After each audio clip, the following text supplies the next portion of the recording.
วางมือไว้ทั้งตักนั่งเจริญสมาธิควบคู่กับการฟังธรรมไปนำสิเฮ็ดจังได๋ก็ได้ตามที่เฮาเคยเฮ็ดนะสิพุทโธพุทโธไปเรื่อยก็ได้บ่ต้องสนใจดอกว่าเว้าหยังเฮาสิเอาเสียงที่ได้ยิน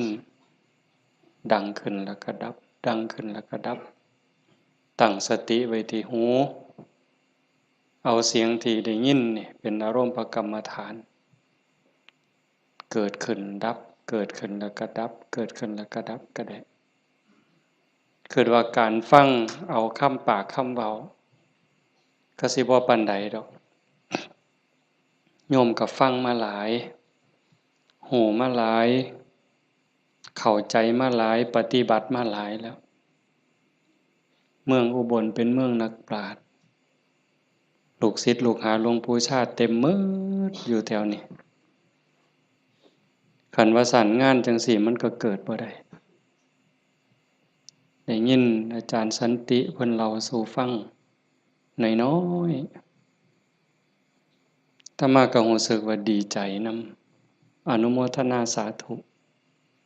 โดยเฉพาะเจ้าภาพเจ้าของสถานที่คันเฮาบ่ได้เข้าใจในหลักธรรมบ่มีธรรมะเกิดขึ้นในหัวใจเนี่ยเฮ็ดจั่งใดสิเสียสละได้ปานนี้โยมน้อมจิตน้อมใจเบิ่งเจ้าของเด้แม้กระทั่งญาติโยมผู้มาร่วมประพฤติปฏิบัติคือกันถือว่าเฮาบุญหลายหลายคันบุญบ่หลายเนี่ยเฮาบ่ได้เกิดเป็นคนเป็นคนแล้วก็บ่ได้เป็นมนุษย์เพราะว่าคนกับมนุษย์มันคือแต่มันบ่คือก็คือเพียงแค่รูปร่างหน้าตากิริยาอาการคำปากคำเว้าแต่จิตใจความรู้สึกนึกคิดมันต่างเฮาได้เป็นมนุษย์พบพระพุทธศาสนาเกิดในบ้านในวัดในว่าในบ้านที่มีวัดมีว่ามีครูบาอาจารย์จูงใส่ศีลใส่ธรรมเฮาฟังหูเรื่องเฮาเข้าใจตั้งตนอยู่ในความบ่ประมาทกำลังดิ้นรนขนขวายหาที่พึ่งให้กับเจ้าของเฮากำลังหาที่พึ่งหาที่ยึดเหนี่ยวให้กับดวงใจเพราะว่าชีวิตเนี่ยมันประกอบด้วยสองอย่างอันหนึ่งกายอันหนึ่งใจร่างกายนี่ ก็อาศัยแรงบุญแรงบาปยังมีผสมประสานอยู่ในกระแสจิตก็จังได้มีโอกาสเกิดในโอกาสเกิดอาศัยท้องแม่แบ่งปันดินน้ำลมไฟมาเป็นเนื้อเป็นตัวถึงพ่อแม่สิแบ่งดินน้ำลมไฟเป็นเนื้อเป็นตัวเฮาแต่สิ่งที่ตกแต่งให้เฮาเป็นผู้หญิงให้เฮาเป็นผู้ชายเป็นคนขี้ร้ายเป็นคนงามเป็นคนโง่เป็นคนฉลาดเป็นคนทุกข์เป็นคนรวยอันนั้นขึ้นกับบุญเด้ขึ้นกับบุญกับบาปที่ได้เฮ็ดได้สร้างได้ทำไว้ตั้งแต่อดีตก่อนๆเฮาทั้งหลายจังว่ามีบุญบัดมันมาจากขันธ์แล้วหนีจากนรกพ้นนรกพ้นเปรตพ้นอสุรกายพ้นสัตว์เดรัจฉานได้มาเป็นคนยกระดับจากคนมาเป็นมนุษย์มีศีลมีธรรมเข้าใจในเรื่องราวของชีวิตแก้วแหวนเงินทองเฮาก็หาอยู่ประกอบสัมมาอาชีพเลี้ยงปากเลี้ยงท้องเลี้ยงลูกเลี้ยงหลานอยู่2 มื้อ3 มื้อที่เฮามาอยู่ในสวนธรรมเนี่ยคันไปค้าไปขายเด้ มันสิได้จักบาทผู้บางคนได้เป็นพันผู้บางคนได้เป็นหมื่นแต่ญาติโยมคิดว่าเอาไว้ซะก่อนแก้วแหวนเงินทองก็มีค่าอยู่มีประโยชน์อยู่แต่มันบ่สู่บุญบ่สู่บุญบ่สู่กุศลบุญกุศลจะเฮ็ดให้เฮาดียิ่งขึ้นไปกว่านี้สูงขึ้นไปกว่านี้บุญเป็นที่พึ่งปุญญานิปรโลกัสสมิงปฏิทาหุนติปานินังเพราะเหตุว่าบุญนั้น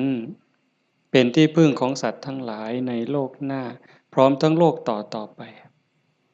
เพิ่งได้ตั้งแต่วินาทีนี้ตั้งแต่วินาทีที่เฮ็ดบุญก็เอากายเอาวาจาเอาใจนี่เฮ็ดบาปก็เอากายวาจาใจนี่เฮ็ดบาปเฮ็ดให้เกิดความทุกข์เกิดความเดือดร้อนคันแม่นเฮ็ดบาปดูๆเฮ็ดบาปบ่อยๆเฮ็ดบาปหลายๆถึงในขณะที่เฮ็ดมันสิม่วนมันสิสะใจก็ตามแต่จักมื้อหนึ่งเวลาหนึ่งมันจะเดือดร้อนในคราวที่มันลุ่มหลงมันก็บ่ย้านหยังดอกอย่างคนไปลักของเขาคนฆ่าเขาเนี่ยฆ่าสัตว์ลักทรัพย์ประพฤติผิดในกามล่วงเกินลูกหลานสามีภรรยาผู้อื่นนอกใจผัวเมียเจ้าของก็แล้วแต่ขี่ตัวใส่ร้ายป้ายสียุยงให้แตกร้าวสามัคคีตอนเฮ็ดตอนทำตอนกำลังมั่วเมาอยู่นี่ก็บ่ย้านหยังก็คิดว่ามันบ่มีผลแต่บัดฮอดเวลาหนึ่งมันจะเกิดความเศร้าหมองเกิดความย้านแต่มาว่าทุกคนเนี่ยแม่นสิปากคำเว้ายืนยันนักแน่นว่าบ่เชื่อดอกว่าบาปมีบุญมีชาติหน้าชาติก่อนนรกสวรรค์บ่มีดอกนั่นก็เว้าแต่ปากซ้อมมึงโลดคันมีคนแนวนั้นอยู่ใกล้เฮาปากว่าบ่ย้านแต่ว่าใจส่วนลึกเนี่ยมันยังมีอยู่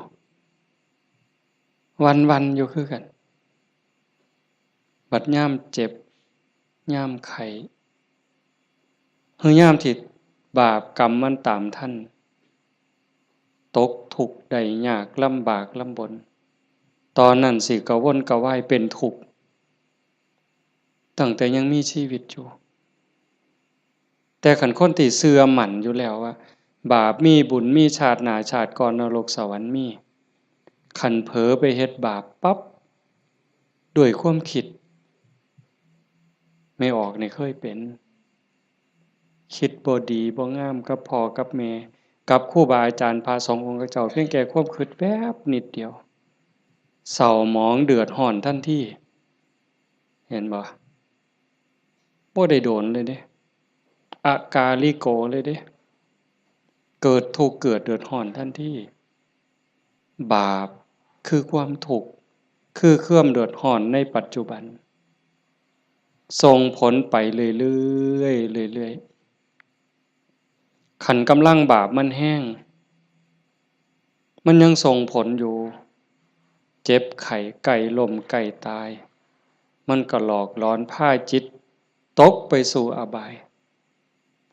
หนักสุดลงสู่นรกเบาลงมาเป็นเปรตอสุรกายเบาอีกเป็นสัตว์เดรัจฉานใส่บาปใส่กรรมอยู่นั่นเบาบางแล้วเมิดเวลากลับมาเกิดเป็นคนอีกเถือเศษบาปตามมาพิการหูหนวกตั้งแต่เกิดผู้บางคนตาบอดตั้งแต่เกิดผู้บางคนอวัยวะบ่สมส่วนผู้บางคนอวัยวะครบคือหมูตีนครบมือครบแข้งขาครบแต่ว่าขี้ร้ายโยมว่ามันถูกซ้ำใดเห็นหมู่เขางามเจ้าของก็นั่งเศร้าส่องกระจกยามใดจะแม่นอุกจะแม่นอัง ลังเถือก็หน้าตาดีดีแต่พิการมันมีแนวเฮ็ดให้กลุ่มใจทุกข์ใจอยู่หั่นบ้านเมืองเขามีมือ10 นิ้ว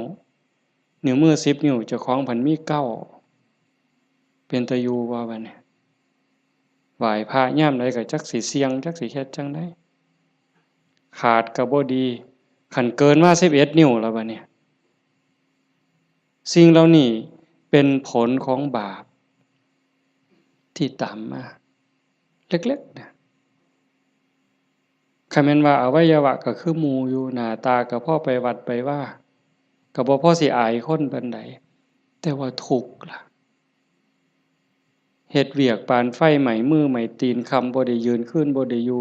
แต่บ่พออยู่พอกินจักเทื่อเอาคันให้อีกแนวหนึ่งดีล่ะพ่ออยู่พ่อกินหน้าตาก็พ่อไปวัดไปว่าแต่ว่าได้ผัวขี้เหล้าเป็นจังไดคันสิป๋ามันก็ฮักอยู่ได้เมียปล่อยเก่งบัดนี้เป็นจังไดเจ้าพ่ออยู่บ่บัดนี้ก็ยังว่าคู่กรรมคู่เวรเอาให้อีกก็ได้ผัวก็ดีดีเมียก็ดีดีบอกกันอ้อมแอมอ้อมแอมปานเทวดาแต่ว่าลูกปานผีบัดนี้ผานมันอย่างเดียวนอนก็บ่หลับกลางเว้นก็เป็นทุกข์กลางคืนก็เป็นทุกข์คิดยากแต่น้ำลูกลูกชายก็พอแห้งแล้วลูกสาวก็พอแห้งแล้วนั่นคือผลบาปแต่บุญล่ะบุญเป็นสื่อของความสุขเป็นสื่อของความดีความงามนำมาซึ่งความเจริญในขณะที่เฮ็ดปั๊บเฮ็ดบาปก็เอากายวาจาใจเฮ็ดบุญก็เอากายเอาวาจาใจนี่เฮ็ดแต่ว่าบุญเฮ็ดแล้วมีความสุขบ่ต้องรอชาติหน้ายังไม่ออกมาในสวนธรรมกราบพระปั๊บบ่แม่นกราบตามธรรมเนียมเนี่ยกราบด้วยความเข้าใจว่าเฮากราบพระรัตนตรัยพระพุทธเจ้าพระธรรมพระสงฆ์พระพุทธะนี่อยู่ในใจกราบลงไปโดยสำนึกขึ้นขององค์สมเด็จพระบรมศาสดามันเกิดความอิ่มใจเกิดปีติสิสังเกตไม่ออกสังเกตเจ้าของอยู่ว่าเวลาเฮานั่งสมาธิเนี่ยคือภาคค่ำเนี่ยแหละภาคแลงเนี่ย5 โมงแลง6 โมงแลงนั่งสมาธินิ่งๆฮอดเวลาทำวัดบัดคุกเข่าขึ้นกราบงามๆนิ่มนวลคือกราบไปบนหลังพระบาทของพระพุทธเจ้ากราบลงไปบนหลังตีนเว้าภาษาเฮาเอาหน้าผากแตะลงไปบนหลังตีนของพระพุทธเจ้ากราบ3 เทื่อแล้วเงยขึ้นประนมมืออะระหังสัมมาสัมพุทโธภะคะวาพระผู้มีพระภาคเจ้าเป็นพระอรหันต์ดับเพลิงกิเลสเพลิงทุกข์สิ้นเชิงตรัสรู้ชอบได้โดยพระองค์เองโอ้สำนี้มันอิ่มน้ำตาไหลอ่อนซ่อนเจ้าของอิ่มใจภูมิใจเด้ลางเทื่อเฮาบ่ต้องเว้าคิดซื่อๆนั่งสมาธินิ่งๆทบทวนพระพุทธเจ้าเพิ่นเป็นไผมาจากไสเฮ็ดจั่งใดได้เป็นพระพุทธเจ้าบุกบั่นฝ่าฟันเสียสละหยังมาแหน่กลัวได้เป็นพระพุทธเจ้าพอได้เป็นพระพุทธเจ้าแล้ว ขนขวายในการบอกการสอนการแนะการนำพระมหากรุณาธิคุณที่ยิ่งใหญ่หวังให้สรรพสัตว์ทั้งหลายพ้นไปจากความทุกข์พ้นไปจากการเกิดการแก่การเจ็บการตายพอพระองค์เห็นว่าวัฏฏะสงสารนี้หาความปลอดภัยอีหยังบ่ได้เฮ็ดบุญบักใหญ่หลวงตกนรกก็มีเฮ็ดดีมาตลอดชีวิตพลาดนิดเดียวล่วงลงสู่อบายก็บ่อึดแม่นสิเกิดมาเป็นคนดีแล้วงามแล้วร่ำรวยเฉลียวฉลาดมียศถาบรรดาศักดิ์แล้วแต่ความทุกข์ก็บ่เคยห่างหายไปจากคนเกิดเป็นทุกข์โยมกระทบทวนเห็นเกิดในท้องแม่9 เดือน10 เดือนพัฒนาการเฮานั่งคดจ้องของอยู่ในท้องแม่มื้อคลอดแม่ก็เกือบตายทั้งเทื่อก็ตายอีหลีแม่ก็ห้องโฮโพสังกาหมดลูกหลุดออกมาสลบเลยลูกพ้นออกมาปั๊บก็ให้กากโลด100%เต็มหมดซุคนทุกข์เด้เกิดมาทุกข์แก่ก็ทุกข์หูจักซุคนละนั่งอยู่นี่เจ็บแขวเจ็บข้างเจ็บแข้งเจ็บขาปวดหลังปวดแอวเคยหมดซุคนน่ะหัวงอกตั้งแต่หัวงอกซื่อๆมันบ่เจ็บบ่ปวดก็ทุกข์เว้ยไม่ออกเป็นเลยว่ะส่องกระจกเห็นผมงอกนี่ถอนปั๊บโลดย้านเขาว่าเจ้าของเฒ่าเห็นบ่อายุส่ำ40คันเขาเอิ้นแม่ใหญ่ได้งวกปั๊บตาเขียวปื้อโลดเด้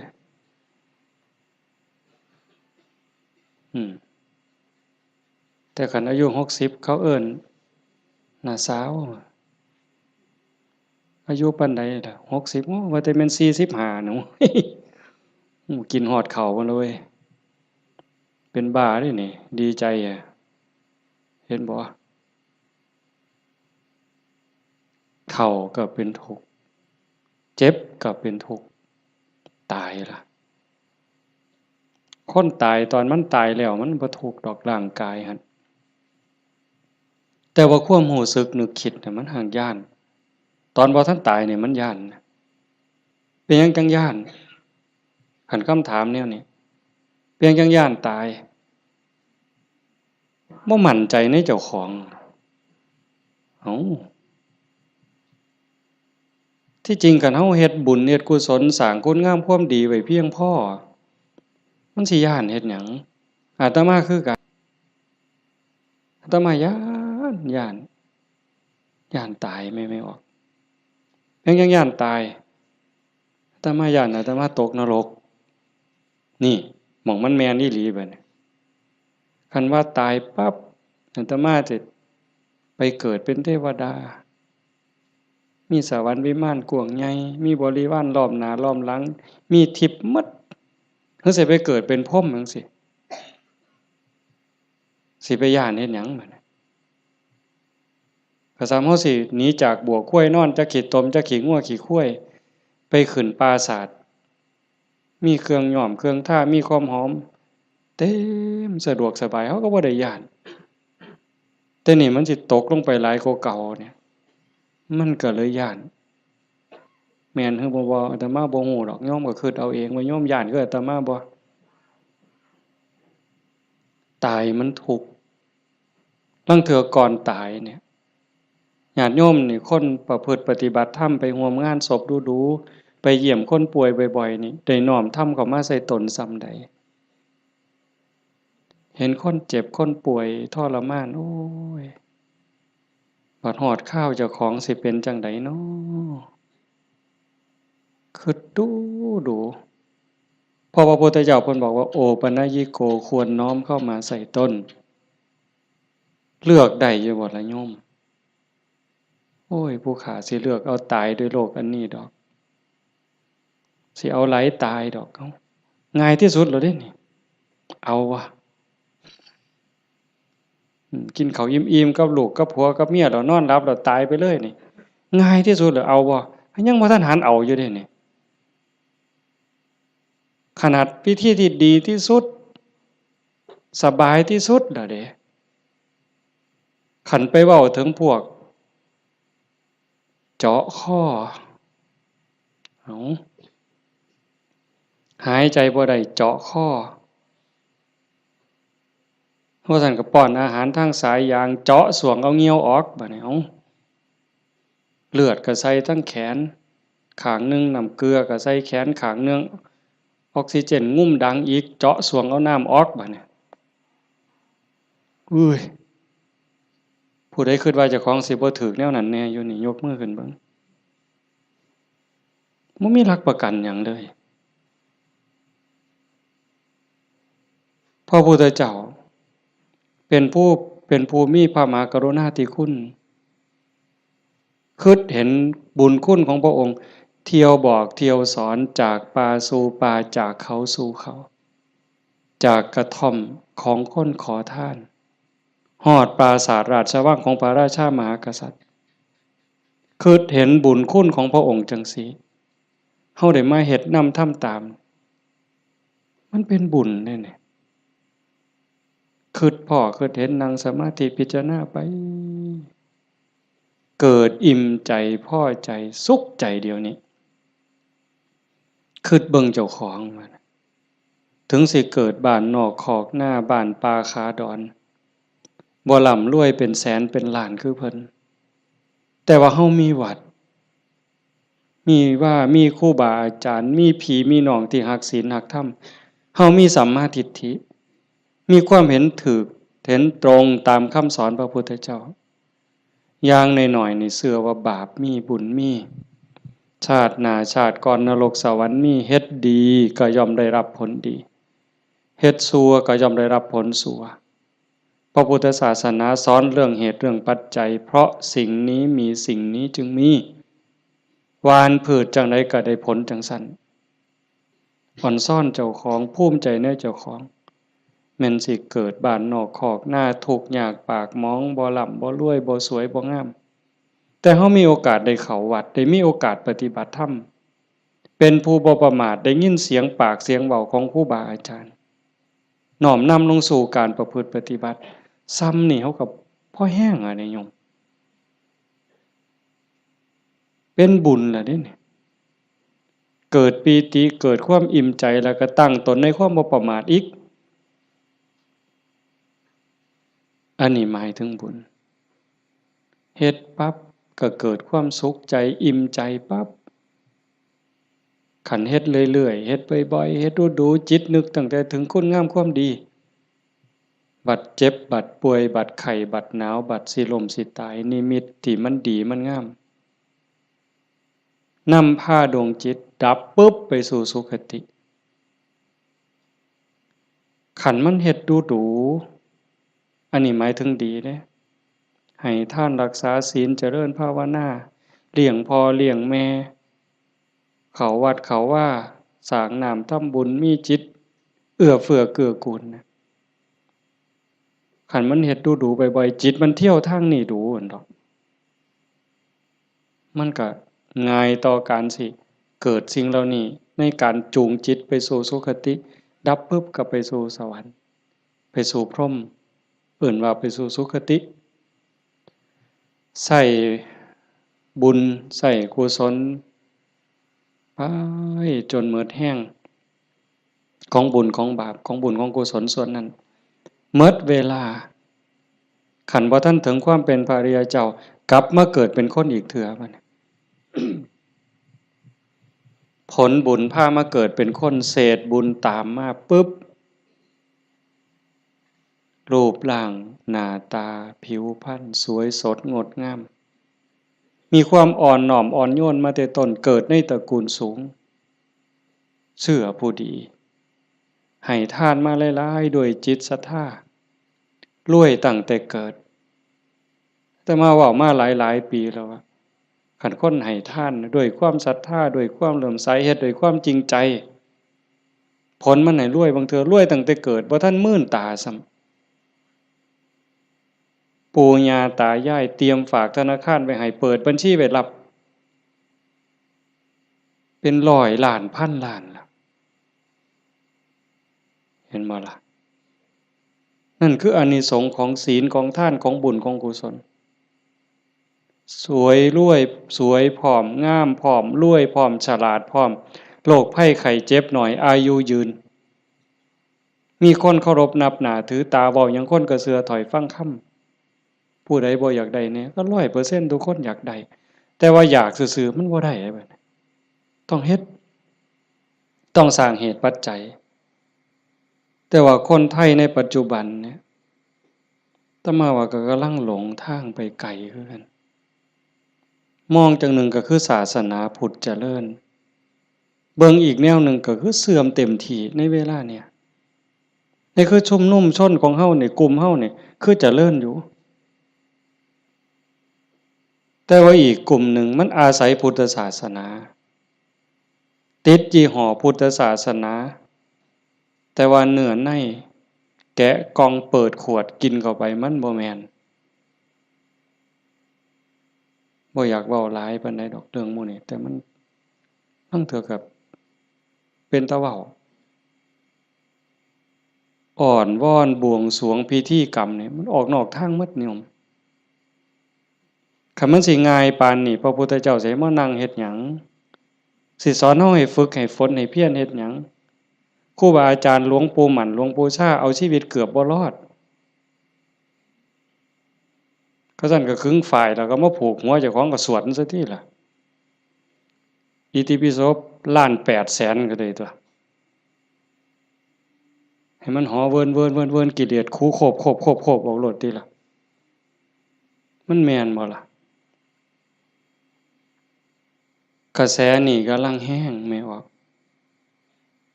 กระแสนี่กำลังหลายลางเทื่อก็เงินนี่เป็นตัวตั้งบ่ได้ตั้งใจดอกแต่ขี่รถมาได้ยินแหมเปิดวิทยุฟังแถวๆนี้ล่ะวิทยุแถวๆนี้ล่ะหมดนำกันนี่ล่ะเนาะเพราะว่ามันได้เงินหลายบางมื้อวันที่2บ่อาตมาไปเทศน์งานหนึ่งเทศน์จบคนกำลังหลั่งๆๆๆๆมาบัดยามมื้อเช้ามื้อรุ่นก็เลยถามประธานงานเขาก็บ่ฮู้ดอกว่าท่านเข้าใจว่ามันเป็นแนวใดอะนะถามว่าเป็นจั่งใดงานเรียบร้อยดีอยู่บ่ว่าซั่นเรียบร้อยอยู่ค่ะน้อยเพิ่นว่าอุ้ยได้เงิน800,000กว่าเพิ่นว่าสาธุว่ะงานคืนเดียวง่ายๆง่ายๆแจกไม่หีบกันหมดคืนแหมอยากเคาะหมดไว้ก็ออกแบ่งค์ใหญ่ๆอาตมาเชื่อว่าพระพุทธเจ้าบ่สอนแล้วก็บ่ได้พาเฮ็ดแนวนั้นแต่แนวจังซี่นี่แม่นบ่พอออกนอกจากเป็นบุญเป็นกุศลเด้เฮามาเฮ็ดในมื้อนี้เวลานี้เด้นอกจากมาสร้างบุญแล้วมาหาที่พึ่งสำหรับดวงจิตดวงวิญญาณเจ้าของแล้วชีวิตมันมีกายกับใจอย่างว่าร่างกายประกอบด้วยดินน้ำลมไฟเหมือนเวลามันก็แตกสลายดินขึ้นดินน้ำขึ้นน้ำลมขึ้นลมไฟขึ้นไฟแต่กระแสจิตกระแสใจกระแสวิญญาณเดินทางต่อหอบบุญหอบบาปไปขันดวงจิตดวงใจดวงใดได้รับการพัฒนานอกจากบุญแล้วพัฒนาคือมันเฮ็ดให้เกิดให้มียกระดับเจ้าของสูงขึ้นจากอำนาจการบีบคั้นกดขี่ข่มเหงของกิเลสคือความโลภความโกรธความหลงจิตดวงนั้นเบายิ่งเบายิ่งละเอียดยิ่งสูงใกล้พระพุทธเจ้าไปเรื่อยๆเรื่อยๆเรื่อยๆขันใจต่ำก็หมายความว่ากิเลสถมมันหลายใจสูงกิเลสติดหน่อยขันสูงที่สุดกิเลสเกาะบ่ได้ก็เป็นอิสระจากกิเลสไปเฮามาเดินจงกรมมานั่งสมาธิสวดมนต์ฟังเทศน์ฟังธรรมก็เพื่อสิซักฟอกจิตใจเจ้าของ การฟังธรรมนี่ก็เป็นตนหนึ่งเฮ็ดให้เฮาได้เกิดปีติเกิดความสุขเกิดสมาธิตั้งแต่เกิดความเข้าใจได้ส่องได้ทางยกจิตเจ้าของให้มันสูงยิ่งขึ้นได้เฮาก็เฮ็ดหลายๆอย่างทั้งการฟังทั้งการประพฤติปฏิบัติทั้งการสวดมนต์เฮาทำวัดแปลมันยิ่งเห็นยิ่งเข้าใจอย่าเอาเพียงแค่มวลเอาเพียงแค่ความไพเราะอย่างเดียวเฮาสวดซ่าๆเฮามีโอกาสพินิจพิจารณาถึงความหมายที่เฮากล่าวออกไปแต่ละคำน้อมนึกเห็นพระพุทธเจ้านึกถึงครูบาอาจารย์พระอริยสงฆ์คือจังเพิ่นบอกเพิ่นสอนอ่านไปนำสวดไปนำพิจารณาหาเหตุหาผลหาความหมายนำมันจะได้เข้าใจยิ่งขึ้นคันเฮาคิดจังสี่คือโยมพอออกผู้เป็นเจ้าภาพเป็นตะเงิดคนอีหลีเด้อาตมาเห็นอาจจะเห็นมาหลายแต่จื้อได้นี่เป็นรายที่สองผู้หนึ่งโยมเพื่อสังขะจังหวัดสุรินทร์เฮ็ดแรกๆเนี่ยเฮ็ดเป็นรีสอร์ทเฮ็ดสวนนี่เป็นรีสอร์ทมีบ้านพักเอาไปเอามาไปปฏิบัติธรรมดูเขาก็คือสิบ่ต่างกับเจ้าภาพเฮาใจตกลงไปในกระแสธรรมหักศีลหักธรรมมั่นใจแล้วว่าอันใดสิเป็นที่เพิงของชีวิตอันใดสิเป็นสมบัติควรสิถือออกจากโลกนี้ก็ค่อยๆเปลี่ยนบัดจากรีสอร์ทจากบ้านพักนัดพี่นัดน้องไปร่วมปฏิบัติจากกลุ่มก่อนเล็กๆจัดประกาศงานบักใหญ่มีงานปฏิบัติธรรมมาหลายปีตั้งสถานีวิทยุคือกันเลย2 ปีที่ผ่านมาหลังเนี่ยจัดงานปริวาสโยมได้นี่ไม่ออกได้นี่เอาสวนเจ้าของจัดเป็นงานปฏิบัติธรรมนิมนต์พระมาเข้าอยู่ปริวาสกรรมญาติโยมไม่ออกชาวบ้านก็มาร่วมปฏิบัตินำกับพ่อๆกันนี่แหละครับเฮาแต่เพิ่นก็มีพระเสริมเข้ามานี่คือมั่นใจแล้วว่าสิ่งที่สิถือออกจากโลกนี้นอกจากบุญกุศลคุณงามความดียังมีโอกาสได้คัดเกลาจิตใจยกระดับจิตวิญญาณเจ้าของให้สูงขึ้นให้มันสูงขึ้นจากอำนาจของความโลภความโกรธความหลงความอิจฉาริษยาอาฆาตพยาบาทจองเวรหน่อยเนื้อต่ำใจบุญยังบ่ทันปลอดภัยปานใดเลยดีอยู่แต่บ่ทันปลอดภัยเพราะว่าคำสอนของศาสนาญาติโยมก็ได้ยินอยู่แล้วหลายๆมื้อเฮาก็ทำวัดอยู่ประจำละชั่วประพฤติดีเห็นบ่ละชั่วประพฤติดีทำจิตให้บริสุทธิ์ตัวจิตบริสุทธิ์นี่จึงเป็นพุทธศาสนาละชั่วมาเฮ็ดดีนี่มันยังบ่ทันฮอดพุทธศาสนาแต่มันเป็นหลักสากลของโลกของจักรวาลผู้ใดเขาก็สอนกันแบบนี้ญาติโยมก็ลองพิจารณาว่าชีวิตเฮาที่เหลืออยู่เนี่ยเฮาสิเฮ็ดจังไดจังสิใกล้พระพุทธเจ้าใกล้หลักธรรมเข้าไปที่สุดจากชั่วมาถึงดีจากดีไปถึงว่างจากชั่วมาถึงดีจากดีไปถึงว่างตัวทางสายกลางเนี่ยเฮาเดินจงกรมเฮานั่งสมาธิแน่ๆแล้วว่าเฮานั่งเอาบุญแต่ว่าเหนือกว่านั้นเด้การพัฒนาการยกระดับจิตโยมก็ต้องเบิ่งนำเพราะว่าธรรมะคำสั่งสอนของพระพุทธเจ้ามันปฏิบัติได้บ่จำกัดการสวากขาโตภควตาธัมโมพระธรรมเป็นสิ่งที่พระผู้มีพระภาคเจ้าตรัสไว้ดีแล้วเฮาสวดมนต์ว่าจังซี่ ดีนี่หมายความว่าจังไดดีก็หมายความว่าบ่ชั่วตอบแบบพี่บ่าเว้าเด้ดีคือบ่ชั่วแต่ในความหมายนั้นดีแล้วหมายความว่าบ่ขาดพระพุทธเจ้าสอนไว้ตรัสไว้บ่ขาดแล้วก็บ่เกินพอดีพอดีสำหรับการดับทุกข์สำหรับการสร้างบุญสร้างกุศลสร้างประโยชน์กับส่วนรวมแล้วพอดีสำหรับการดับทุกข์บ่ต้องเติมเข้าไปอีกแล้วก็บ่ต้องเอาออกคำสอนเนี่ยบ่ต้องเอามาเติมคันพวกมาเติมกลายเป็นสัตว์ทำปฏิรูปเป็นของปลอมไปมองศาสนาสิฟั่นเฟื่อนมองเฮาสิหลงทางเสียเวลาของชีวิตเฮ็ดไปก็เสียเงินเปล่าเสียเวลาเปล่านั่นคือมันเป็นสัตว์ทำปฏิรูปเป็นของเกินเป็นของไร้สาระแต่ว่าเติมเข้ามา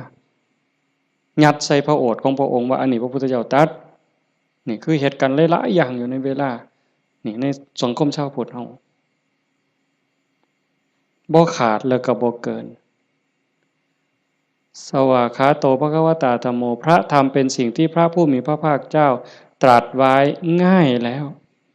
นอกจากดีแล้วก็ง่ายนำเพียงจังว่าง่ายเป็นเหมือนกับเปิดของที่ปิด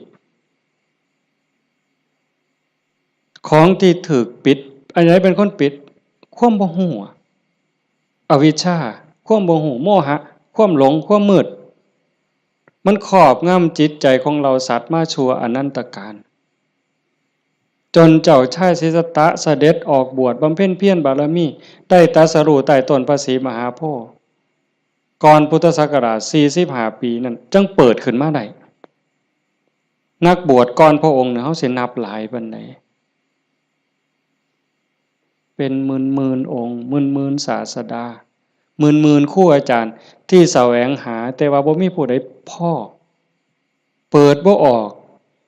บุญบารมีบ่ถึงแต่เจ้าชายสิทธัตถะบำเพ็ญบารมี20อสงไขยกำไรแสนมหากัปบารมีเต็มเปี่ยมจังสามารถเปิดของที่ปิดหงายของที่คว่ำจุดแสงสว่างในที่มืดบอกทางแก่คนหลงทางนี่คือคำสอนของพระพุทธเจ้าเด้เปิดของที่ปิดหงายของที่คว่ำบอกทางแก่คนหลงทางจุดแสงสว่างในที่มืดก็จังว่าตรัสไว้ง่ายแล้วธรรมมันอันมีส่วนขี้ริ้วพระองค์เฉือนออกหมดสิ้นแล้วตัวใดมันเฟือมันฝุ่มเฟื่อยเป็นเรื่องไร้สาระเฮ็ดให้เสียเวลาพระองค์ปาดออกเฉือนออกหมด คือกันครับใบใหม่เมิดป่าแต่พระองค์นำมาสอนซ้ำกับกำใหม่ในมือใบใหม่ในกำมือเนี่ยม่วนหลายมันบ่เป็นประโยชน์บ่เป็นไปเพื่อการดับทุกข์มันอาจเสียหลายคือกับใบใหม่ในป่าสูตรนั่นสูตรนี่สูตรยารักษาโรคสูตรสะเดาะเคราะห์ต่อชะตายังก็สิบอกกันคือซุมื้อเสริมดวงเสริมมงคลหยังก็แล้วแต่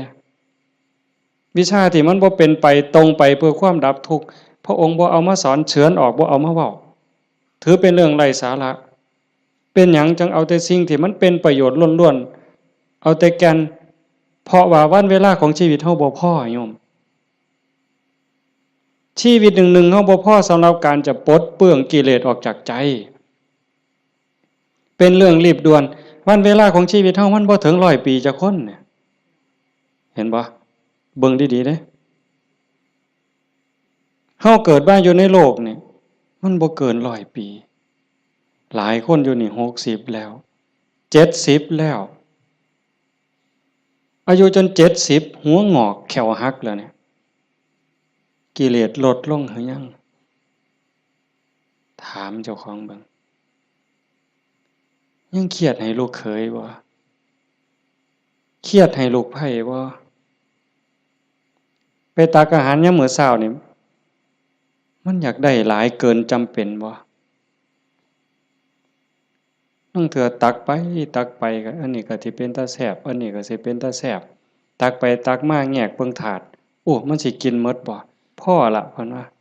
ย่างสิวิโตเฮ็ดบักสมยังถอยกลับหลังมาอีกอยู่2 ก้าวกำปึ๊บอีกอยู่นี่คือเขาพัฒนาบ่ทันไปเนี่ยตอนนี้อายุ70นี่เอาบักสมมาหน่วยนึงยังบ่พอยังเอาหน่วย2ไว้เสียงไว้ให้หลานอยู่มื้ออื่นมื้อนี่เจ้าว่ามันของเล่นซั่นบ่กิเลสเนี่ยสิเอาชนะมันแนวใด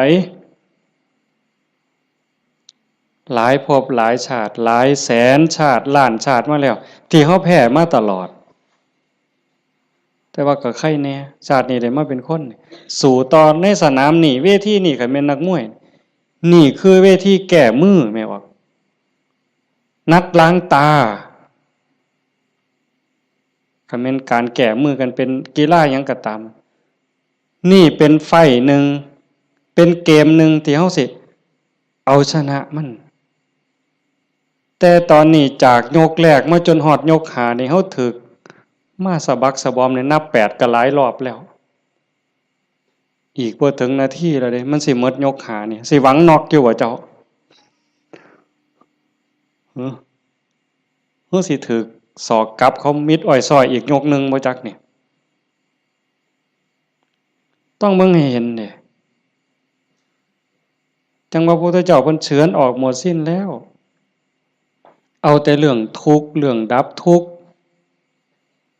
จ่อๆเข้ามาคันเอาเพราะท่านเข้าใจซ้ำนั้นอ่านความรู้สึกเจ้าของบัดเฮามาเดินจงกรมนั่งสมาธิซ้ายย่างเนาะขวาย่างเนาะสิย่างพุทโธก็แล้วแต่ย่างเฮ็ดหยังอาตมาอาจสิเว้าบ่ถูกเด้ญาติโยมอาจจะเข้าใจกว่าอาตมาก็เว้าไปตามบ่าซั่นเนาะย่างเพื่อฝึกสติเพื่อเพิ่มความถี่ของสติสัมปชัญญะสติคือความระลึกได้สัมปชัญญะคือความรู้ตัวฝึกบ่อยเฮาเผลอนี่เอาวันนี้เรื่องบุญน่ะมันของตายอยู่แล้วไม่ออกบ่ออกเรื่องบุญน่ะของตายเพียงแค่เฮาตั้งอกตั้งใจมีศรัทธามาเฮ็ดให้บุญของตายมันได้อยู่แล้วจากชั่วมาถึงดีจากดีมาถึงว่างจากบาปมาถึงบุญจากบุญไปถึงว่างเนี่ยบุญน่ะของตายเฮาเพียงแค่มีศรัทธามานี่มันมหาศาลแล้วบุญเป็นต้นหนุนแต่เฮาสิเอาดีกว่านั้นบ่คันเจ้าดีกว่านั้นทุกอย่างก้าวที่เฮาย่างซ้ายหูว่าซ้ายขวาหูว่าขวาคันสิเอาขวาพุทธซ้ายโทก็ให้ฮู้อย่าให้จิตออกนอกปกติคนเฮานี่จิตมันสิส่งออกนอกย้อนไปอดีตบ้างมื้อวานมื้อก่อนปีกาย10 ปีก่อนยังเอามาคิดดีบ่ดีก็ให้คิดเห็นแนวเป็นตะทุกข์หลายเศร้าหลายนอนให้คิดเห็นตั้งแต่10 ปีก่อนพุนอันนี้ก็บ่แม่นคิดไปคิดมาเห็นตั้งแต่อดีตได้ตามใจเฮ็ดอันนั้นก็แม่นหมดแน่นหมดถูกใจเจ้าของหมดนอนหัวยุ่มอยู่อันนี้ก็บ้าบ่แม่นคันบ่อยู่กับอดีตบ่นี่พูดอนาคตมื้ออื่นมื้อนี้ผู้เขาหดบ่นอพูนย่านผู้เหี่ยวมึงติล่ะอีหล่าหลานน้อยมันสิคิดฮอดแม่ใหญ่มันบ่นอไปดอกเด้อันนั้นอันนี้มันสิได้เป็นจังซี่บ่เกิดความวิตกกังวลไปข้างหน้าอันนี้ก็บ่แม่นการประพฤติปฏิบัติพระพุทธเจ้าเพิ่นบอกให้อยู่ในปัจจุบันอดีตก็ละไปแล้วอนาคตก็ยังไม่มาให้อยู่กับปัจจุบันที่เฮาพุทโธนี่คือให้เห็นปัจจุบันหายใจเข้าพุทนี่เห็นปัจจุบันโธออกนี่เห็นปัจจุบันในเมื่อมีสติอยู่กับปัจจุบันอันนี้เป็นเครื่องฝึกเป็นเครื่องมือในการฝึกจิตที่มันเคยวอกแวกไปอดีตแน่อนาคตแน่บ่นิ่งแน่เพราะเฮาจับไว้กับอารมณ์พระกรรมฐานผู้บางคนก็ท้องพองท้องยุบหนอพองหนอพุทโธคือลมหายใจซื่อๆเอามันมาจับไว้นี่จิตมันก็ค่อยนิ่งเข้าคันเฮาบ่ลดละความเพียรคันจะเว้าถึงสติเป็นคือกับหัวสติเตสังนิวารนังสติเป็นเครื่องกั้น กั้นหยังกั้นกิเลสกั้นกิเลสคือความเศร้าหมองคือความมืดความเศร้าหมองแห่งจิตแห่งใจบ่ให้มันมาท่วมทับจิตก็คือฝึกจังซี่คันสมมุติว่าสติเป็นเครื่องหัวเป็นหลักหัวมื้อหนึ่งคือฮอดพุทโธเทื่อหนึ่งขาดบ่เนี่ยหมดมื้อคือฮอดพุทโธได้เทื่อหนึ่ง2เทื่อ10เทื่อ100เทื่อก็ยังว่าห่างคันมันเป็นหลักหัวนี่ลมฮอดสร้างคันสมมุติว่าเฮ็ดไร่เฮ็ดนานี่บ่ว่าแต่งัวเขาสิมากินดอกควายสิมากินดอกลมฮอดสร้างหัวมันห่างแม่นแหมมื้อนี้เฮาฝึกดูๆมาเพียรปฏิบัตินี่ฝังหลักที่เขาแต่ก่อนมันห่างเป็น2-3 เมตรสร้างเขาได้มื้อนี้ปักเข้าไปกลางกึบเหลืออยู่เม็ดครึ่งสร้างเขาบ่ล้มเด้แต่ว่าควายเขาได้เด้ฝึกเข้าไปอีกเพียรไปอีกพยายามเข้าไปอีกฝักกึบเข้าไปอีกจากเม็ดครึ่งเหลือ75เส้นจบควายเขาบ่ได้งัวเขาบ่ได้แต่ว่าหมูอาจสิเขาได้เด้ดุดมุนเลยเสียบเข้ากลางกึบเหลือ30กว่าเส้นหมูเขาบ่ได้แต่หมาเขาได้บัดนี้เพี้ยนเข้าไปอีกสับเข้ากลางจาก30กว่าเหลืออยู่20 15ขึ้นไปหา20เสียบเข้าไปอีกเหลืออยู่10กว่าเส้นบัดนี้แล้วไก่ก็เขาบ่ได้เสียบเข้าไปอีกไก่เขาบ่ได้กบอาจสิเขาได้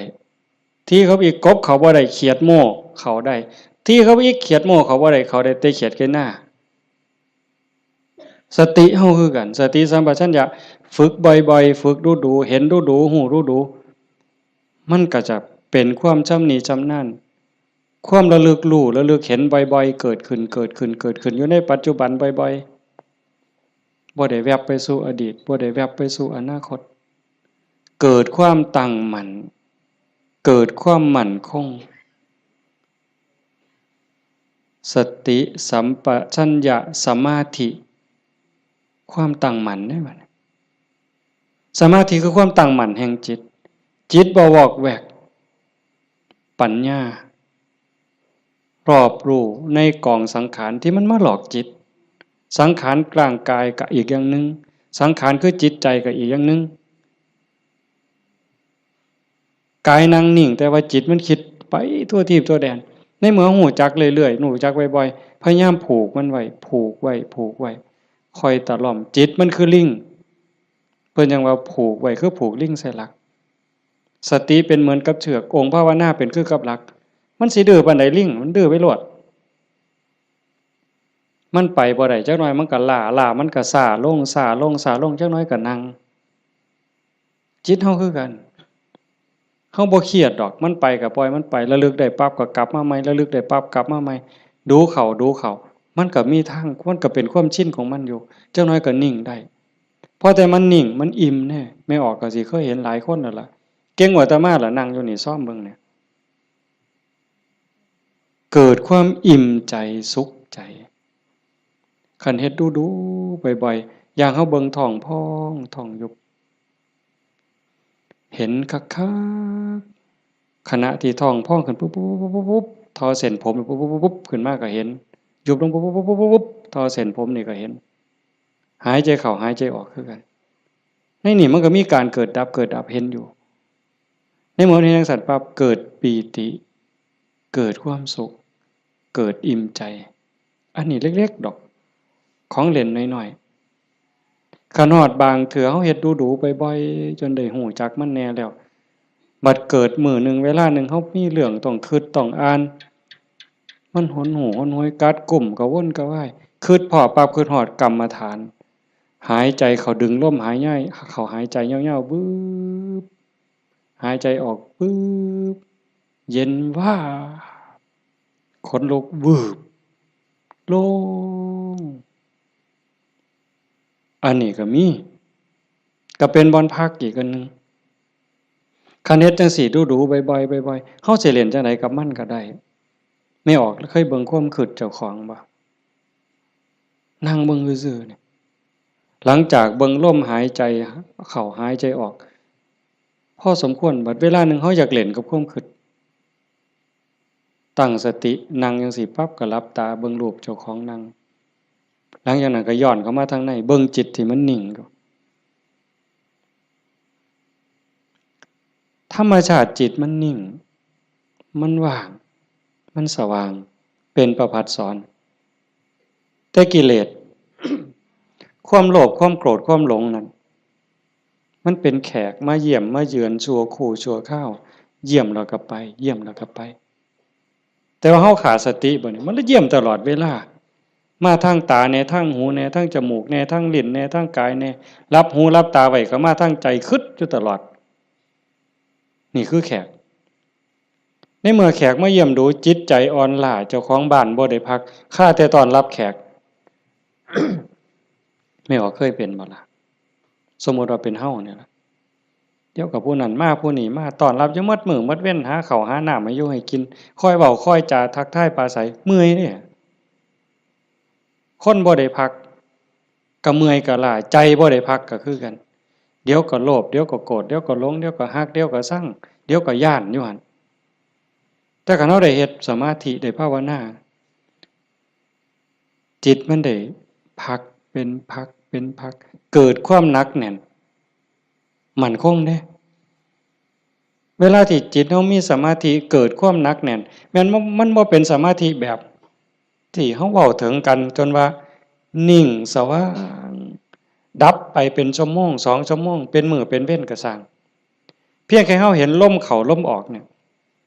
คือเห็นพุทโธติดต่อกันจัก5นาที10นาทีมันมีแห้งแท้เด้ไม่ออกหลายคนเป็นอยู่มั้งเห็นพุทโธลมเข้าก็พูดลมออกก็โธต่อกันจัก5นาที10นาทีนี่มันเกิดความมั่นคงในใจคันแม่นกกเสานี่ก็ซ้ำเสาปูนแล้วอยู่บ่ติงเด้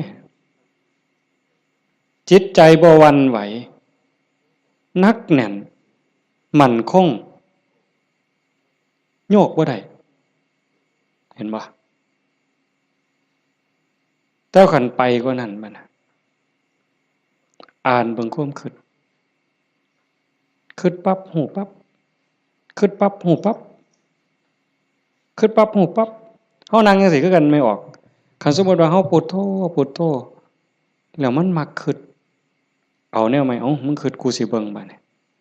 บ่พุทโธแล้วเซาพุทโธคิดปั๊บฮู้ปั๊บคิดปั๊บฮู้ปั๊บบ่คิดต่อมันเด้บ่คิดซอยมันฮู้มันซื่อๆมันเซาเด้ฮู้ปั๊บมันเซาเลยเด้มันอยากอายซ้ำกับลูกกับหลานสิไปลักกินของเนี่ยเสียงตาน้อยเบิ่งหดมือปั๊บโลดเด้เป็นแนวนั้นเบิ่งความคิดอันนี้ก็ตัวหนึ่งเอาไปเอามาฮู้ขบวนการกันแรกๆตั้งเทื่อมันคิดไปแล้วสมมุติคือเขียนหนังสือนี่บออานอบานไม่โทบ้านบออุบออัวบัวออามองามฮอดพุ่นจังคิดออกฮอดม่อมาแล้วโอ้ยคิดไปหยังฮอดพุ่นตั้งสติไหมมันเขียนไหมมันอาจสิฮอดงออาบ่ทันได้ม่อมาฮอดสระปั๊บฮู้ปั๊บคันฮู้รู้มันสิสั่นเข้าได้บัดแต่คันแรกๆปั๊บมันฮอดงออามองามบ้านบัวงามมันเฮาตั้งสติดีๆเอาก่อนมันมาฮอดม่อมาเนี่ยมันว่าหยังก่อนสระอาก่อนสระอาเด้งองูก่อนงองูเด้วอแหวนก่อนวอแหวนมหานากาศก่อนมหานากาศบอใบไม้ไล่ถอยกลับมาลุ้นไปอีกสั่นเข่าคิดปั๊บหูปั๊บคิดปั๊บหูปั๊บการปรุงแต่งของจิตของสังขารมันไปบ่ได้ไกลเพราะหูมันอยู่จอบมันอยู่จากไปหอดบ้านบัวงามมันต้องบัดสุดท้ายมันหอดเพียงแค่บออาเพราะท่านไม่โทษสั่นเข้ามาหอดบอใบใหม่มดโตเบิ่งดูบอใบใหม่เพียงแค่ขอดหัวหูจักหยุดปุ๊บเป็นได้แนวนี้ก็เป็นตรงมันว่างตรงมันนิ่งตรงนี้กิเลสบ่มานั่นคือจิตเดิมสะอาดบริสุทธิ์ บ่พาเจ้าของทุกข์เข้าใจได้เลยว่าคำสอนของพระพุทธศาสนาสูงสุดเพื่อบ่ทุกข์คำสอนของพระพุทธเจ้าทั้งหมดเป็นไปเพื่อดับทุกข์เป็นไปเพื่อพ้นทุกข์จังว่าความว่างจากความยึดมั่นในความเป็นตัวเป็นตนในสิ่งที่ใดที่มีที่เป็นเฮาประพฤติปฏิบัติจังสี่คือกันเดินจงกรมนั่งสมาธิเพื่อเจริญสติสัมปชัญญะปัญญาสมาธิให้มันหูเท่าทันในเมื่อกิเลสเกิดมากระทบกิเลสคือความทุกข์คือความเดือดร้อนความเศร้าหมองต่างๆมันจะเกิดขึ้นกับจิตกับใจมันมาทางใดๆมันมาทางตามันเข้าทางตาเข้าทางหูทางจมูกทางลิ้นทางกายทางใจเพิ่นเอิ้นว่าอายตนะอายตนะเป็นเครื่องเชื่อมต่อภายในก็มี6ภายนอกก็มี6ตามันเป็นคู่กับรูปหูเป็นคู่กับเสียงจมูกเป็นคู่กับกลิ่นลิ้นเป็นคู่กับรสกายเป็นคู่กับสัมผัสใจเป็นคู่กับอารมณ์มันใส่ตาใดเข้าทั้งตาใดมันเข้าทั้งตาใส่หูใดมันเข้าทั้งหูใส่ดังใดมันเข้าทั้งดังใส่ลิ้นใดเข้าทั้งลิ้นรับหูรับตาไว้มันเข้าทั้งใจพี่เฮาฝึกสติสัมปชัญญะเพื่อให้อยู่กับปัจจุบันให้มันเท่ามันทันให้มันเร็วเวลาเกิดการกระทบตาเห็นรูปปั๊บตาบ่บอดมันต้องเห็นตาบ่บอดมันต้องเห็นเป็นเรื่องธรรมดาเห็นปั๊บเฮ็ดจังไดบัดนี้เฮ็ดจังไดในเมื่อตาเห็นรูปปั๊บเฮาสิรักษาใจบ่ให้มันหักบ่ให้มันสั่งบ่ให้มันดีใจบ่ให้มันเสียใจนี่คือตัวปฏิบัตินี่คือทางสายกลางเห็นปั๊บให้ใจเป็นปกติคือบ่ทันเห็นคือกับเฮานั่งเบิ่งพุทโธพุทโธตาเห็นปุ๊บหูปั๊บแต่ว่าให้นิ่งอยู่คือเก่าอย่าให้เกิดดีใจเสียใจอย่าให้เกิดหักเกิดสั่งขันมันจำเป็นสิต้องจัดการกับสิ่งที่เฮาเห็นก็เฮ็ดด้วยจิตเป็นปกติสมมุติว่าขึ้นไปตั้งเฮือนมีขี่ไก่ไปด่าไก่ก็บ่แม่นอีกปล่อยให้ไก่ก็บ่แม่นอีกละคิดเป็นตาสร้างไก่ก็บ่แม่นอีกละบ่ถูกหมดเฮ็ดให้จิตเป็นปกติยากอยู่ได้บ่ง่ายจักเม็ดไม่ออกย้อนเฮาเฮ็ดบ่ได้นี่เฮาจังเกิดจังตายเที่ยวตกนรกเป็นเปรตอสุรกายเที่ยวขึ้นสวรรค์เที่ยวลงนรกอยู่นี่ย้อนเฮ็ดจิตเป็นกลางบ่ได้เห็นขี่ไก่ก็สิไปสั่งไปด่าไก่แต่คันเห็นเงินแบ่งพันถิ่มอยู่เป็นจังได๋บัดมันสิว่าดีใจที่ล่ะว่าติอันนี้ก็บ่ถูกดีใจพอใจก็บ่แม่นให้จิตเป็นปกติคันสิจับสิหยิบมันมีเจ้าของบ่ก็หยิบไปหาเจ้าของเอาเก็บไว้ซะก่อนก็จังค่อยประกาศหาเจ้าของก็บ่คิดว่าสิเอาจังสี่คือกันคันบ่มาทางตาล่ะมันมาทางหูบัดนี้สมมุติว่าเขาด่าปึ๊บได้ยินเสียงด่ามาเฮ็ดจังได๋สิเฮ็ดใจเป็นปกติบ่เสียใจบ่น้อยใจคันพวกเพิ่นปฏิบัติเนาะเพิ่นจังว่าได้ยินเนาะเอาสติไว้ที่หูเกิดขึ้นที่หูก็ดับลงที่หูได้ยินเนาะบ่ให้ราคามันเถาะบ่ให้ราคาเลยบ่ดีใจนำบ่เสียใจนำเสียงก็สักว่าเสียงบ่แม่นสัตว์บุคคลตัวตนเราเขาเว้าง่ายแต่ว่าเฮ็ดยากที่สุดก็ย้อนเฮาฝึกบ่ทันพอ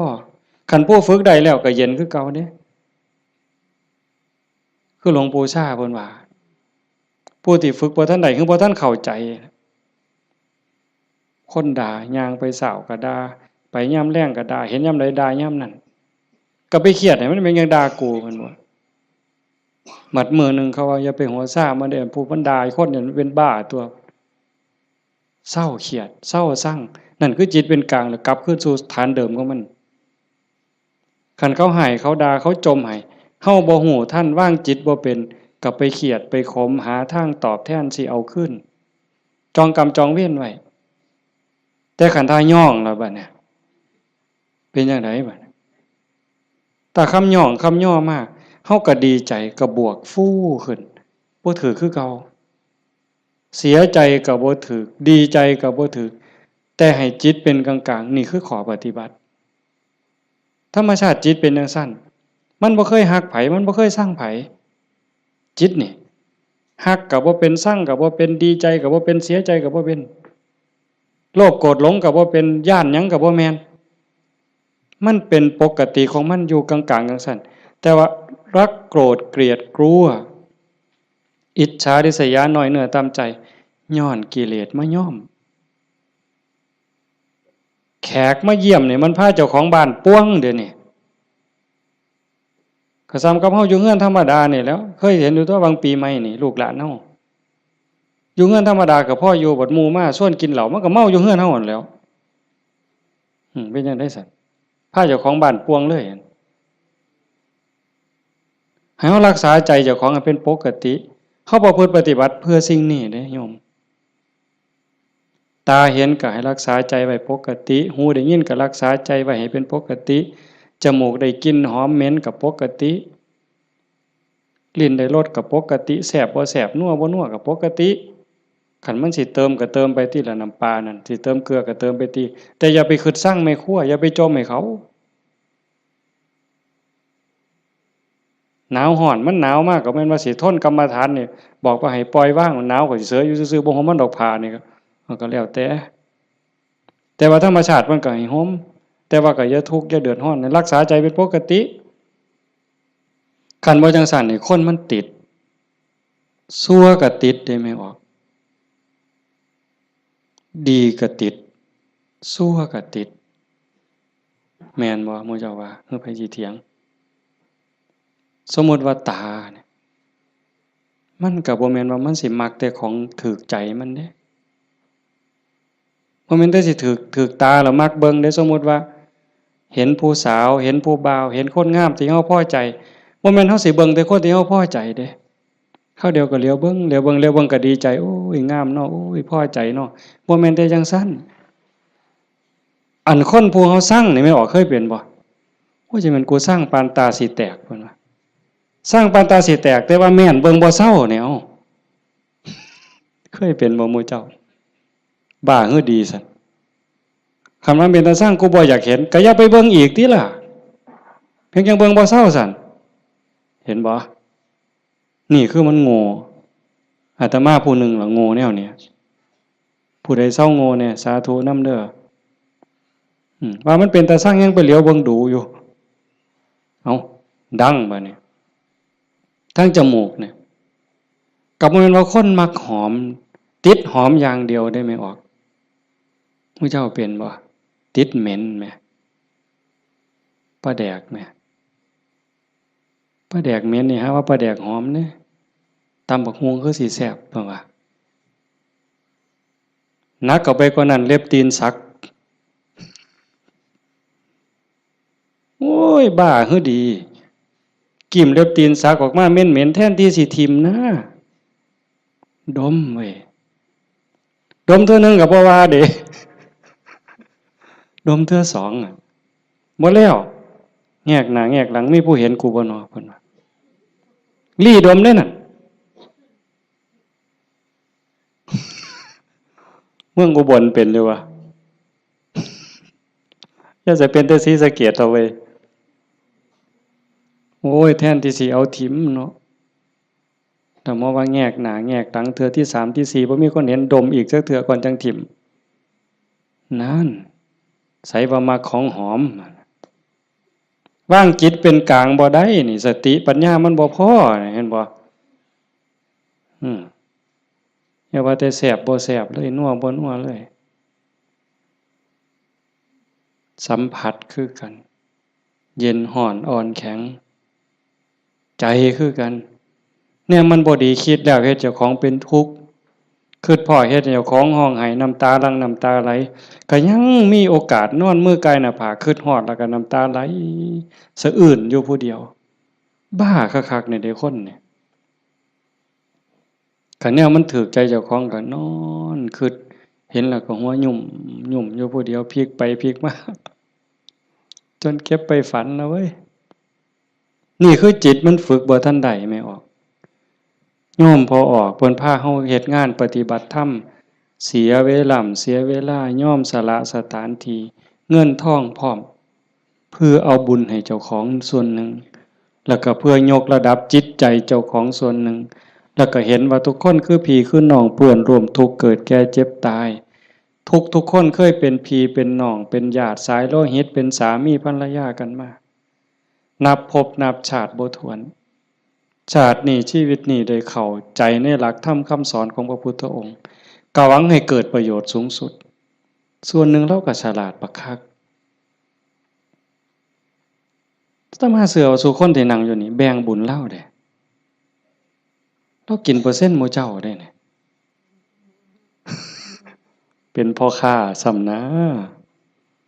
หัวพ่อค้ายังมีอยู่นี่แม้แต่เฮ็ดบุญเด้ถ้าเบิ่งมื้ออื่นทราบบัดสิมื้อนี่บัดสิมื้อนี่จากโอ้ยอนุโมทนาสาธุเด้อนำพ่อใหญ่เด้อพ่อใหญ่ก็สาธุเอาหมดให้เจ้าได้บุญหลายๆจะแม่นอ่อนซ่อนเจ้าเห็นบ่เปอร์เซ็นต์ที่เราได้นำหมู่เจ้าเนี่ยจิตเราก็สะอาดขึ้นยิ่งเข้าใจในการประพฤติปฏิบัติหวังยกจิตยกใจพลังบุญตรงนี้เฮ็ดให้จิตเราสูงขึ้นมีกำลังใจขึ้นมีความเพียรพยายามมากขึ้นจิตโล่งโปร่งเบามากขึ้นพลังบุญมันส่งนี่คนฉลาดก็เฮ็ดแนวนี้คันคนบ่ฉลาดเด้มีที่มีสวนจังซี่สถานที่ดีๆจังซี่ส่วนหมู่มากินเหล้ากระท่อมงามๆมันสินั่งกินเหล้าเบิ่งแสงเดือนแสงดาวจังมันสิอ่อนซ่อนคักแล้วไปอีกคนละแนวแต่คนมีปัญญาก็เฮ็ดอีกแบบนั่นว่าการประพฤติปฏิบัติเป้าหมายสูงสุดก็คือขนกิเลสออกจากใจความโลภความโกรธความหลงความหักความชั่งความเกลียดความกลัวอิจฉาริษยาอาฆาตพยาบาทจองเวรน้อยเนื้อตำใจโยมสังเกตใจเจ้าของให้มันเห็นขันบ่เห็นตรงนี้ก็ง่มอีกโดนเติบได้กิเลสมันเกิดอยู่ใจเนี่ยคุณธรรมก็เกิดอยู่ใจเนี่ยนรกก็อยู่ใจสวรรค์ก็อยู่ใจเนี่ยเฮาสิให้อีหยังเกิดมันเกิดได้เทื่อละอย่างไม่ออกความโลภความโกรธความหลงอิจฉาริษยาอาฆาตพยาบาทจองเวรหน่อยเหนือตามใจหักสั่งเกิดในใจเฮาเกิดได้เทื่อละอย่างซ้ำกับตะเว้นขึ้นแจ้งมืดจักไปใสบัดยามตะเว้นตกดินความมืดจักมาแต่ไสความแจ้งจักไปไสยามเฮาดีใจนี่ความเสียใจจักไปไสมิดอ้อยส้อยยามเฮาสั่งขึ้นมาฮักกับมิดอ้อยส้อยผัวเจ้าของนี่ล่ะเคยเป็นบ่ผัวเจ้าของเมียเจ้าของนี่ฮักปานสิกลืนกินแพงกับแพงแต่บัดยามสั่งมาแล้วบ่โธ่ฮักจักไปไสจนขากันตายแล้วเว้ยเห็นบ่อยู่นำกันจังซี่บัดเป็นตาฮักขึ้นมาก็เป็นตาฮักบัดเป็นตาสั่งก็เป็นตาสั่งจังว่าใจเฮามันได้เกิดขึ้นได้เทื่อละอย่างเทื่อละอย่างแล้วเฮาใส่อีหยังเกิดขึ้นกับใจเฮาบัดนี้ผู้มีธรรมก็อยากให้ความดีเกิดความดีใจความภูมิใจจิตที่มีเมตตาต่อกันหวังดีต่อกันอนุโมทนายินดีนำในเมื่อผู้อื่นเขาได้ดียามเมื่อคนอื่นเขาทุกข์ยากลำบากซอยเหลือบ่ได้ก็ให้มีอุเบกขาให้ถือว่าเป็นกรรมของสัตว์พอซอยเหลือได้ก็ซอยเหลือคันเฮาจอบเบิ่งจังซี่ใจเฮามีอีหยังเกิดขึ้นปั๊บก็ฮู้จักคืออาตมาเว้าตอนกลางๆนั่นว่าคิดปั๊บฮู้ปั๊บคิดปั๊บฮู้ปั๊บอันคือเฮ็ดให้มันว่างแต่คันเฮาจอบเบิ่งมันมีอีหยังเกิดขึ้นก็ฮู้คันมันเป็นเรื่องบ่ดีบ่งามก็บ่ทรงบ่บวกบ่ทรงมันต่อบ่ร่วมคิดกับมันบ่ร่วมขบวนการกับมันเฮาจะเห็นซ่อมเบิ่งคันอยากฮู้ว่าเจ้าของเป็นคนแนวใดก็จอบเบิ่งใจเจ้าของนี่เป็นคนขี้อิจฉาบ่เป็นคนขี้โลภบ่ เป็นคนขี้โกรธบ่เป็นคนขี้น้อยใจบ่ญาติโยมต้องซ่อมเจ้าของได้บัดนี้ผู้เฮ็ดมาแล้วก็สาธุผู้บ่ทันเคยเฮ็ดก็ลองสังเกตเวลามันบ่พอโยมประเด็นสุดท้ายสิเว้านำเนี่ยเวลาของชีวิตเฮาเหลือน้อยผู้บางคนเข้าวัดมา10 ปี20 ปี30 ปี40 ปีผู้บางคนหลายกว่านั้นลองเบิ่งมาเทียบเบิ่งวันเวลาที่เฮาเข้าวัดเข้าว่าปฏิบัตินำครูบาอาจารย์นับเงินทำบุญกันหลายแสนลองเบิ่งเด้นับเงินที่เฮาบริจาคทำบุญหน่อยแน่หลายแน่นี่เวลา20 30 40 ปีนี่มันเป็นแสนแล้วคันบริจาคเทื่อละ100เทื่อละ20เนี่ยเข้าหมดจักเหล้าตั้งแต่ใส่บาตรตั้งแต่ไปจังหันจังเพ็ญเข้าเฮาหมดจักเหล้าเอาผ้าเอาสาดเอาหมอนถวายวัดหมดไปหลายปานใดคันเว้าถึงแง่เป็นบุญแง่ความภูมิใจนี่โยมก็ภูมิใจบักคักเอาตัวนี้มาเป็นปีติจูงจิตให้เกิดความสงบก็ยังได้เป็นบุญได้เป็นจาคานุสติเนี่ยนำพาจิตไปสู่ความสงบได้อันนี้คือแง่ของบุญก็เป็นที่เพิ่งให้จิตให้ใจอย่างมหาศาลเลยล่ะไปแต่คันเว้าถึงแง่ของการพัฒนาเป้าหมายของพุทธศาสนาในขณะที่เสียเงินไปหลายแสนแล้วหมดเงินไปหลายแสนแล้วหมดเข้าไปหลายเหล่าแล้วยกใจขึ้นบ่ใจเฮายกขึ้นได้ส่ำใดความโลภลดลงจักหน่อยบ่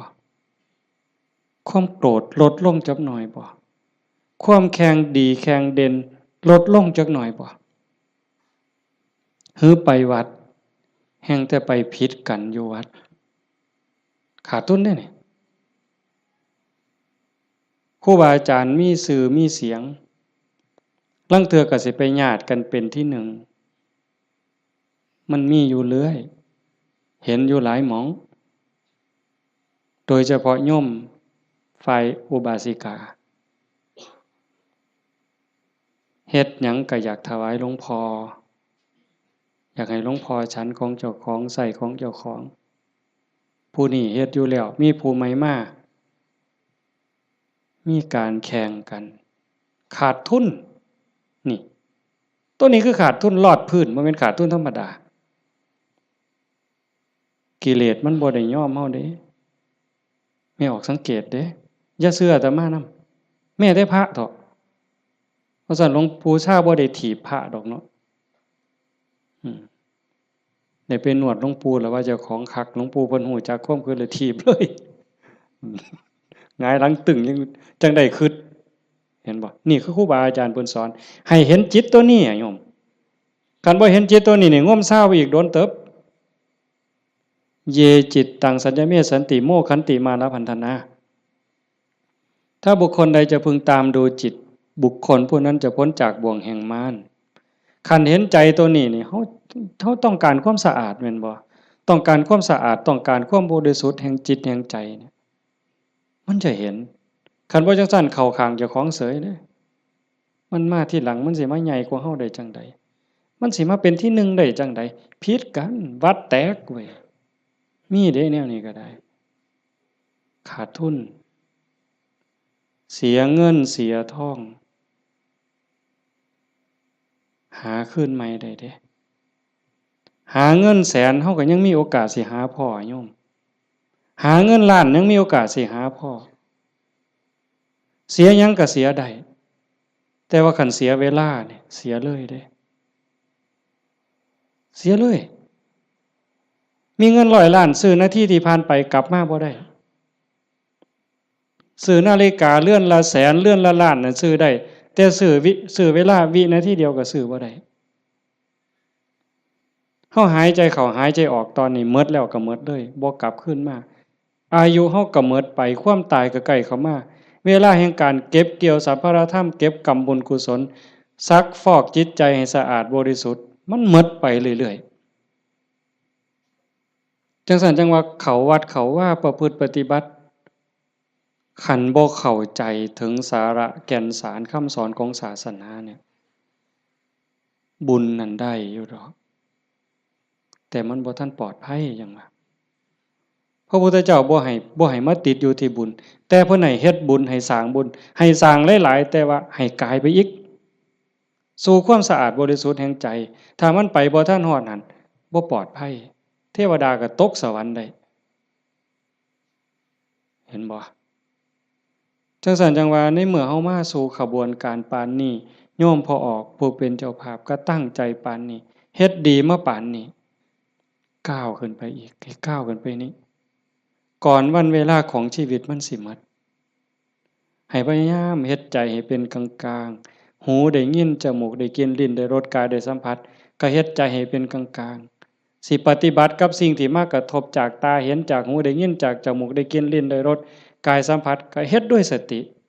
อย่าให้รู้สึกว่าหักอย่าให้รู้สึกว่าซั่งอย่าเฮ็ดด้วยความซั่งอย่าเฮ็ดด้วยความดีใจด้วยความเสียใจอย่าเฮ็ดด้วยความหักให้จิตเป็นกลางกันเฮ็ดจังซี่คันเฮ็ดได้จังซี่มันอ่อนซ่อนเจ้าของเด้อาตมาก็เฮ็ดบ่ทันได้ก็ยังพยายามอยู่ก็จังว่าส่วนญาติส่วนโยมเฮ็ดไปพร้อมๆกันคันบ่จังซั่นน่ะมันเสียเวลาเสียดายเจ้าของ30-40 ปีหมดเงินก็หลายแสนหมดข้าวก็หลายเหล้าหมดเวลาในการทำมาหากินเงินที่มาบริจาคข้าวของที่มาทำบุญก็หมดไปแล้วเวลาล่ะคันเอาเวลานั้นที่มาอยู่วัดอยู่ว่ามาสร้างน้ำทำบุญไปหาเงินหาทองมันก็ต้องได้ตื่มกันอีกหลายเติบมันจักเท่าแต่ว่าเฮายอมเสียสิ่งนั้นเพื่อสิแลกเอาสิ่งที่ดีที่สุดสิ่งที่ประเสริฐที่สุดก็คือใจเจ้าของเนี่ยให้ได้ใจที่มีความสงบใจที่มีความร่มเย็นใจที่เต็มเปี่ยมด้วยความเมตตากรุณายินดีมุทิตากับผู้อื่นใจที่เป็นอุเบกขาโตสติความระลึกได้แล้วก็อุเบกขาตัวว่างจิตเป็นกลางจิตที่เฉยเป็นสิ่งที่เฮาควรจะหาให้มันได้หาให้มันพอให้มันเจอก่อนลมหายใจสุดท้ายสิดับลงไม่ออกให้มันพอจิตนี่ก่อนลมหายใจสุดท้ายสิดับลงเพราะนั่นคือพุทธะพุทธะคือความสะอาดจิตที่สะอาดจิตที่สว่างจิตที่สงบสะอาดจากหักจากสร้างจากดีใจจากเสียใจจากได้จากเสียจากบวกจากลบสว่างสวัยด้วยสติปัญญาหูเท่าท่านตามความเป็นจริงหักก็ตามสร้างก็ตามสรรเสริญนินทาก็ตามลาภยศสรรเสริญก็ตามสว่างตาโดยแสงไฟเพิ่นเว้าสว่างใจโดยแสงธรรมบ่ยินดียินร้ายเห็นทุกสิ่งทุกอย่างเกิดขึ้นตั้งอยู่ดับไปอนิจจังทุกขังอนัตตากฎของไตรลักษณ์ครอบงำสรรพสิ่งอยู่สะอาดสว่างสวัยโดยสติปัญญาสงบนิ่งจิตใจบ่กระเพื่อมด่ามากก็บ่กระเพื่อมย่องมากก็บ่กระเพื่อมนักแน่นคือกับหินเนี่ยจิตใจของพุทธะเป็นแบบนั้นสะอาดสว่างสงบหู้เท่าทันตื่นจากความหลับไหลเบิกบานจากการที่เจ้าของบ่มีโทษตรงนี้เป็นวิชาการของพุทธศาสนาเป็นหลักที่ชาวพุทธต้องปฏิบัติอันสิไปอ่อนว่อนบวงสรวงสวดแล้วก็ขอสวดแล้วก็ขอขันมันได้ซ้ำนั้นมันก็สิดีอยู่ขันมันได้พระพุทธเจ้าก็พาเฮ็ดแต่ตรงนี้ที่พระองค์เพิ่นสอนสลบจักเทื่อกลัวสิเป็นพระพุทธเจ้าหลวงปู่ชาลำบากปานใดอาตมาเคยอ่านพอเนาะว่าสิขึ้นไปอยู่เทิงภูว่าบ่อยากยุ่งบ่อยากยากนำการมาหาบิณฑบาตไป อยู่ทั้งผู้กับว่าสิเหี่ยวกินพุ่นเนาะเหี่ยวฉันพุ่นเนาะฝึกซ้อมจนปานนั้นบัดเป็นไข้เป็นหนาวไปอยู่กลางป่าก็บ่อยากให้ผู้พี่น้องยากนำก็ซ้อมมันสิใจขาดยามใดสิจูดไปสุดที่ถิ่มเพิ่นว่าเมื่อได้ยินเสียงกวงห้องหลวงปู่เพิ่นปัญญาหลายดีเนาะอาตมาก็จังได๋ดอกมื้อนึงไปอยู่สระอยู่วัดวัง 2-3 มื้อนั่นล่ะก็เปิดวิทยุฟังหลวงปู่เพิ่นเทศน์อาตมาก็หัวอยู่ผู้เดียวอยู่จ้อๆสั่นๆนี่คำสอนหลวงปู่ซ่าอยู่กับเจ้าของนี่อยู่หูดังนี่เนาะอยู่กับขนตานี่หักมุมจ้อๆธรรมะนี่โอ้จะแม่นปัญญาคักๆเพิ่นยังว่าโอปัญญิโกเป็นสิ่งที่ควรน้อมเข้ามาใส่ตนมันบ่อยู่ไสไม่ออกคันเวลามันสิเข้าใจมันสิฮู้เล็กๆน้อยๆนี่ดอกมันฮู้ในเจ้าของมันเห็นในเจ้าของนี่โอปัญญิโกเป็นสิ่งที่ควรน้อมเข้ามาใส่ตนคันน้อมเข้ามาใส่ตนนั่นเป็นคำสอนของพระพุทธเจ้าคันน้อมออกไปจักแม่นคำสอนไผบัดนี้คันไปอ้อนวอนบวงสรวงเทวบุตรเทวดาอินทร์พรหมยมยักษ์พระเจ้าทั้งหลายนี่แล้วโลดแต่ว่าอาศัยการประพฤติปฏิบัติจังว่าการฟังเทศน์ฟังธรรมให้เป็นไปเพื่อความศรัทธาความเหลื่อมใสศรัทธาปาสาทะวิริยะความภาคเพียรพระพุทธศาสนาเพิ่นสอนเรื่องความภาคเพียรวิริเยนะทุกขมัจเจติเฮาสิล่วงทุกข์ได้ก็ย้อนความเพียรพยายามของเฮาเองผู้อื่นเฮ็ดให้บ่ได้คันเฮ็ดให้ได้มีผู้วิเศษผู้ศักดิ์สิทธิ์ครูบาอาจารย์เป่าให้เสกให้ผู้ใดสิเกินพระพุทธเจ้าพอออกว่าไผสิเกินพระพุทธเจ้าในโลกในจักรวาลแนวคันมันเฮ็ดแทนได้ทำพิธีเฮ็ดให้ได้พระพุทธเจ้าเฮ็ดให้หมดมื้อเช้าย่างบิณฑบาตหัวแต่ว่ามันก็หาเรื่องอยู่เลยปีชงเพิ่นว่าปีนี้ปีชงหยังส่งกาแฟ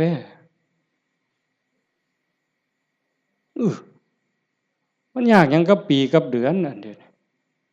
ปีชงเนี่ยเพิ่นนัดกันไปสวดมนต์สะเดาะเคราะห์มื้ออื่นทั้งศรีสะเกษพุ่นผู้ปีชงปีมะยังว่าไว้เฮาบ่เข้าใจปานใดดอกพากันไปสวดไปสะเดาะเคราะห์ไปต่อชะตาไผสิเกินพระพุทธเจ้าก็ลองเบิ่งคันมันเป็นจังซั่นมันเฮ็ดจังซั่นพระพุทธเจ้าเฮ็ดหมดอันไม่ออกมาเฮ็ดนี่กำลังเฮ็ดให้เจ้าของ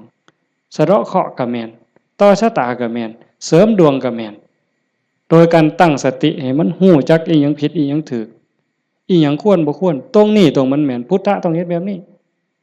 เพี้ยนมาจากภพจากชาติคันเฮาบ่มีเชื่อเก่าไม่ออกบ่ออกคันว่ามีเชื่อของนักบวชนักปฏิบัติเป็นเชื่อเป็นอย่างเป็นเผ่าเป็นพันธุ์ไว้ตั้งแต่อดีตเฮาบ่มีมือมาเฮ็ดจังซี่ในเมื่อเฮามีของเก่ามานำพามาสู่การเหตุการณ์ทำจังซี่มีกัลยาณมิตรพาเฮ็ดพาทำให้ทุ่มเทเต็มที่ถือว่าโอกาสได้เกิดมาเป็นมนุษย์ได้พบพระพุทธศาสนามีสติปัญญาหูดีหูชั่วหูผิดหูถูกยังมีสติหูอยู่จังซี่เฮ็ดเต็มที่ก่อนมันสิหมดเวลาแล้วอย่าคิดว่าเจ้าของซ่าเด้ไม่ออกญาติโยมอย่าคิดว่าเฮาสิเฮ็ดบ่ทันตราบใดลมหายใจยังมีอยู่สติสัมปชัญญะยังหูผิดหูถูกเพิ่นว่าเฮามีโอกาสจนลมหายใจสุดท้ายจนลมหายใจสุดท้ายยิ่งเฮาฟังเทศน์ฟังธรรมอยู่บ่อยๆอยู่ประจำบัดจนฮอดเฮาเจ็บเฮาป่วยเฮาใจสิขาดสิล้มสิตายสิ่งที่เฮาฝึกมาตลอดชีวิต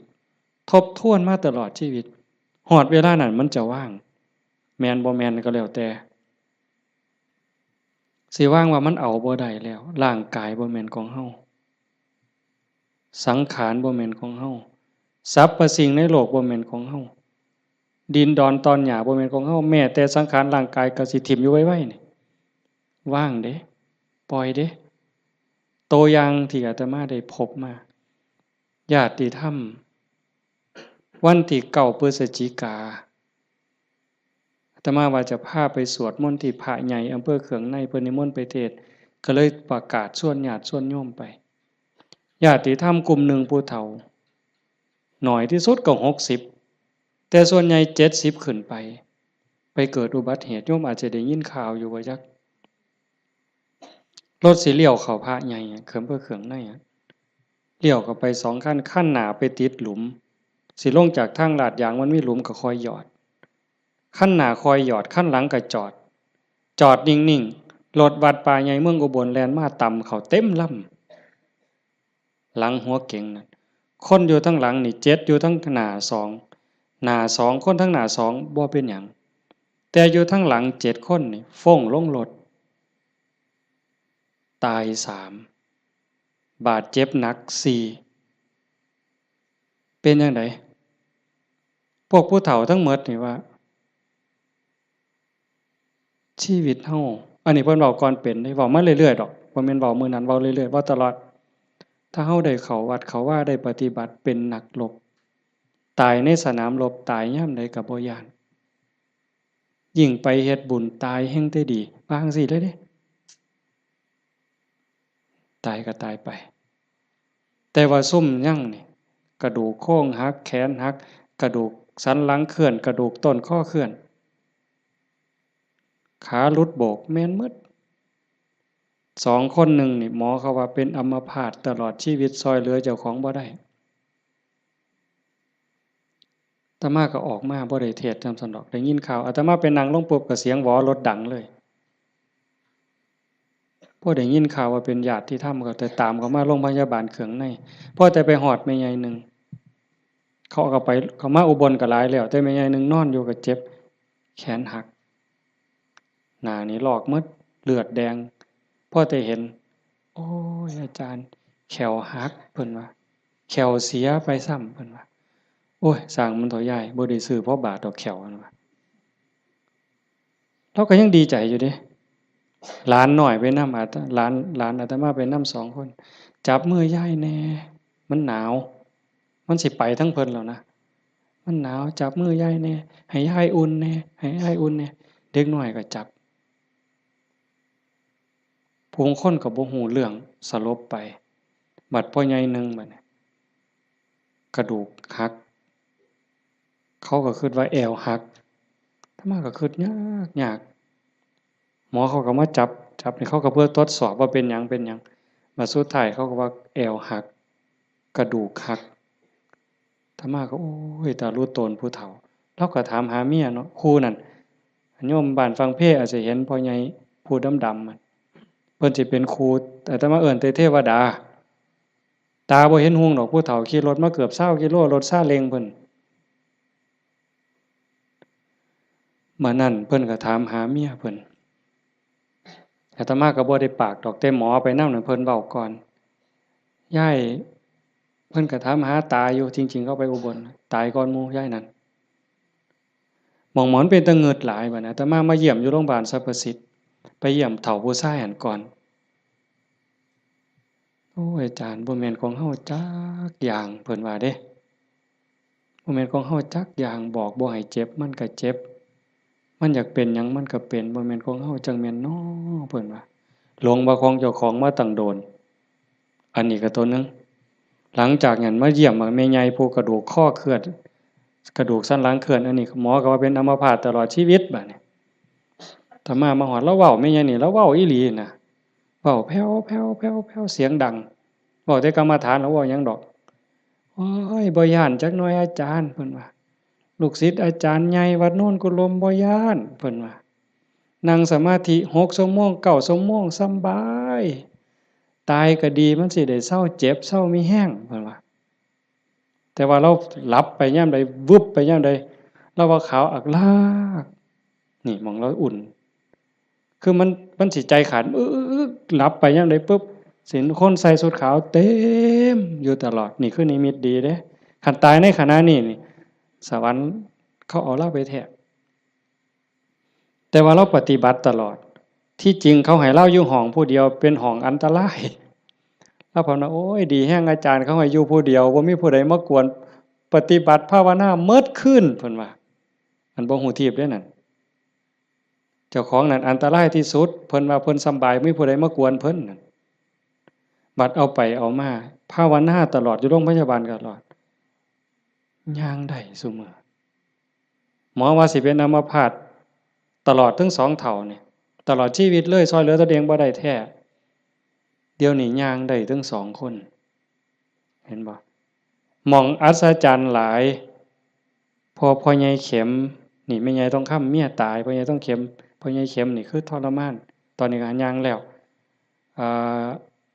โยมแม่ใหญ่สวัสดิ์น้องสาวนั่นตายแล้วอีกผู้หนึ่งอาตมาจื้อบ่ได้ตายบ่เอาเรื่องกับรถถือว่าเป็นกรรมเป็นเวรเป็นสิ่งที่เกี่ยวเนื่องกันมาใครแม่นเฮาสิว่าแนวใดมองอาตมาเงิดอ่อนซ่อนใจคนน่ะขอบสามครอบครัวนี่ผู้หนึงเจ็บสาหัสผู้หนึงตายนี่บ่เอาเรื่องกับรถบ่เอาเรื่องกับคู่กรณีถือว่าเป็นเรื่องของบาปของบุญเป็นเรื่องของวัฏสงสารให้แล้วต่อกันเขาก็บ่อยากมาซ้นเขาก็บ่อยากพาเฮาไปตายนี่หมองว่าคุณภาพของธรรมะมองเข้าใจธรรมะมันเฮ็ดใจได้ขนาดนั้นน่ะคักบ่มื้อนี้แม่ใหญ่นึงผู้เตรียมเนี่ยเผาไปวาง 2-3 มื้ออายุ89ปี7เดือนผู้หญิงเด้เลี้ยงลูกเมียใหม่ผัวเพิ่นไปมีเมียใหม่เพิ่นบ่เครียดเมียใหม่ออกลูกเพิ่นเอามาเลี้ยงพร้อมเอ้าไม่ออกเฮ็ดได้บ่นี่คือน้ำใจคนนะแม่ใหญ่นี่เราปฏิบัติธรรมอยู่นำครูบาอาจารย์มาตลอดลูกเราดีหมดทุกคนเป็นหมอ2เป็นครูผู้หนึ่งเป็นเจ้าหน้าก็มีอยู่2คนแต่ว่าหม่องอัศจรรย์คือเราปฏิบัติตลอดโยมไม่ออกสวดปาติโมกข์ได้ที่พระเพิ่นลงปาติโมกข์นี่แม่ใหญ่น่ะเราสวดได้อาตมาสวดบ่ได้หม่องเป็นตะงึดหลายแต่ว่าเราตกศาลาเทื่อนึงย่างจงกรมมันมืดตกศาลาสมัยก่อนนั่นขาหักนู่นว่าซั่นว่าเห็นบ่บัดมื้ออาตมาสิไปเยี่ยมอาตมาไปเทศน์ฟังทั้งครูขันก็เลยว่าสิกายไปทางนั้นลูกชายเพิ่นว่าบ้านอยู่ทางนั้นก็เลยพาไปเยี่ยมลูกชายก็บอกว่าอาจารย์สิมาเยี่ยมเราลุกบ่ได้ตลอดแต่ว่าสติเราดีเด้เพราะแต่ว่าอาตมาสิไปเสียงรถเขาไปจอดแล้วลุกขึ้นมานั่งพออาตมาไปนั่งลงแล้วก็กราบได้เทื่อเดียวดอกก็นอนมันวิ่นหัวปานนั้นเราก็เว้าธรรมะโต้ตอบได้ทุกเรื่องสติบ่ขาดลูกหลานจักว่าเท่าใดมาเต็มเฮือนแล้วจำได้ฮอดซุมบ่นุ่งผ้าว่ามันชื่อหยังนิสัยมันดื้อบ่ดื้อแล้วฮู้ผู้นี่หมองลูกหลานว่าย่าย่ายอยู่อีกเด้อโอ้ยมันทุกข์มันยากบ่อยู่ดอกอยู่น้ำหลานอีกแน่อยู่โดนแล้วผู้นี่มัดมือสิใจขาดหลานผู้เรียนอยู่จุฬากำลังขึ้นรถลูกชายว่าย่าท่าหลานเด้อหลานกำลังขึ้นรถโอ้ยท่าบ่ท่ามันก็บ่แม่นแม่วะเราว่าเป็นเรื่องของเพิ่นว่าเห็นบ่เป็นเรื่องของเพิ่นบ่แม่นเรื่องของย่าหมองคักหลายว่าเราตายนั่นเรานอนตะแคงข้างขวาเลียนแบบพระพุทธเจ้าเลยสติจำได้มื้อสิตายแล้วกินข้าว3เทื่อได้กินข้าวปกติเว้าได้ปกติเพียงแต่ว่านอนไปแล้วก็มาหลับเอาตอนมาดับไปตอนตีสี่คนตายลูกนี่เป็นหมอ2แล้วก็หลานเป็นหมออีกผู้หนึ่งมันบ่เข้าในทฤษฎีอะโยมพวกนี้อยู่นำคนตายมาตลอดลูกหลานสาวอยู่ห้องชันสูตรพลิกศพพร้อมคนตายเขาพิสูจน์ว่ามันจะเย็นไม่ไงนี่แล้วอุ่นบัดเนี่ย ตายไปแล้วจากตีสี่กว่าๆจนฮอด5 โมงเช้าเอาเขาลงเรายังอุ่นอยู่แต่เฮ็ดจังได๋บ่ได้เพิ่นก็ลูกชายเพิ่นก็โทรมาถามอาจารย์สิว่าแนวใดอาตมาเลยว่าบ่ต้องฉีดยาเด้อสิฟื้นหรือบ่ฟื้นเฮาบ่คิดดอกแต่ว่าบ่ต้องฉีดยาก็บ่ฉีดอยู่จักมื้อหลายมื้อเติบ4-5 คืนพุ่นล่ะอาตมาก็บ่เจอบัดฮอดมื้อสิเผาบัดเนี่ยลูกชายเพิ่นก็โทรมาถามประมาณ3 โมงกว่าอาจารย์เฮ็ดจังได๋บัดเทื่อเปิดโลงออกมานี่หาแม่ยังอุ่นอยู่คือเก่านี่สิเฮ็ดแนวใดเพิ่นว่าโอ้อาตมาก็บอกบ่ถูกดอกโยมให้เบิ่งซะก่อนว่าซั่นแต่ว่าใส่เพิ่นใส่ตู้โรงเย็นอยู่แต่มันเย็นทั้งหลังอะนะอาตมาก็เลยว่าเอาคันจัก4 โมงก็จังถอดปลั๊กออกเบิ่งเด้อถอดปลั๊กออกเบิ่งเพื่อให้มันปรับสภาพเพราะว่าตัวเย็นนี่มันอาจจะเป็นจากเครื่องใช้ไฟฟ้าฮอดประมาณเฮาจะออกประมาณบ่ายโมงก็หากะลามันอุ่นมันหยังอยู่ก็จังว่ากันอีกเทื่อนึงบัดสุดท้ายก็แม่นหมดอยู่ดอกเพิ่นว่าอาจารย์ประมาณเที่ยงนี่เพิ่นโทรมาก็บ่เย็นปานใดแต่ว่ายายบ่แข็งเพิ่นว่าเย็นอยู่แต่ว่ามันบ่แข็งคือทั่วไปคันจั่งซี้ก็หมดไปตามธรรมชาติก็เฮ็ดไปเด้อคือที่เว้าให้โยมฟังนี่หมายความว่าอย่าให้เราปฏิบัติมาตลอดจิตใจเราดีเรางามบ่เคยด่าไผจักเทื่อลูกว่าลูกเมียใหม่เขาผัวก็อยู่นำเมียใหม่นี่เอาลูกมาเรียนเราก็ป้อนข้าวทอกันนี่เลี้ยงซ่ากันป้อนปลาป้อนข้าวก็บ่ให้ลูกเจ้าของคำใหญ่กว่าเด้